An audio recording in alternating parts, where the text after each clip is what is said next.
today. I'm joined now by Garth Edward from Citi. Now, Garth, what do they hope to achieve here? They're going to be trying to tie together some of the strands of new technologies, familiar technologies like solar, biomass, wind and so on, and also looking at new technologies, important ones like carbon capture and storage, and also various forms of clean energy for transport.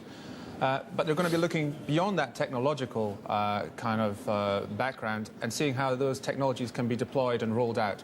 And for that, there's going to be a focus on the new policies and what governments have to do. Okay, this is coming about post-Copenhagen as well, which was a bit of a damp squib, according to most people here. And it's in its third year, this particular forum. You know, where do we go post-Copenhagen with this? Yes, that's the question. Copenhagen was a damp squib. It did not provide the kind of guidance, the clarity that's necessary for banks and investors, sources of capital, to actually push forward these technologies. So there's going to be a focus now at the Future Energy Summit about the kinds of policies, the actions that governments need to take to support those kind of capital deployment decisions. But do governments have the will to do anything at the moment, or are their hands tied to some extent? Some governments clearly do. The European Union has been pushing strongly, for example, through the European emissions trading system. And there was hope that in the US, President Obama would take that forward too. But it's clear he's going to have trouble moving that forward in the Senate. It's also clear that coming out of Copenhagen that China had different views about how these policies should be developed and so on. So it's a tough decision to pull all these strands together. But clearly, business needs that kind of guidance to move the money into the space. Yeah. So what sort of themes are emerging, the themes that investors can look at as well? Well, I think they're looking for clarity about a long-term use of capital. For example, if we were to invest in new power plants, new forms of refining capacity, large lumpy capital decisions that need 20-year paybacks.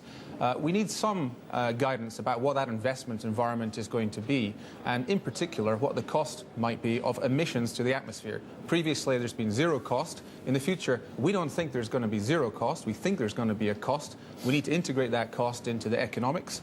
But right now it's unclear how that's going to happen, and we do need some clarity. Right. What about the actual forms of renewable energy that we'll be using, wind, solar, or even water power?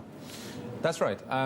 These technologies are reasonably well understood, but for them to be rolled out, for them to be developed and deployed at the scale that's really necessary to shift the balance of power generation in countries, again, it's going to rely on policy clarity.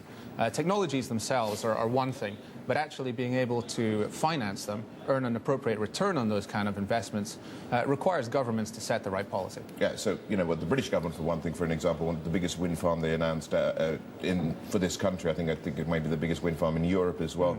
Is that sort of like the guidance that government need to give to the market? Various forms of guidance. In the UK case is a good example. There we have an incredibly long and drawn-out planning process with various objections and delays that make the investment decision very difficult. So government has a role in tightening up the time frame around those policy or those planning decisions, but it also has a role in defining what the policy environment is over the long term. In the UK there's a renewable standard which allows companies to earn a certain rate of return on those kind of new technologies. But that's now up for some question.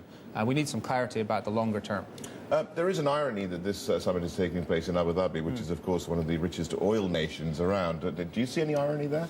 Well, not really. Of course, it may look like that on a headline, but in reality, Abu Dhabi has been diversifying not only its economy, but also drawing on the skills and background it's had through the oil and gas industry. A lot of those skills are transferable into the renewables side of the world.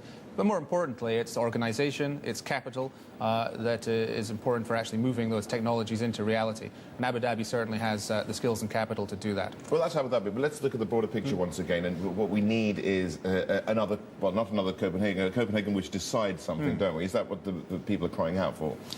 Yes, I think it is. If we look at the current environment, Copenhagen left the general policy direction a bit up in the air. We don't really know if there's going to be progress in the US this year.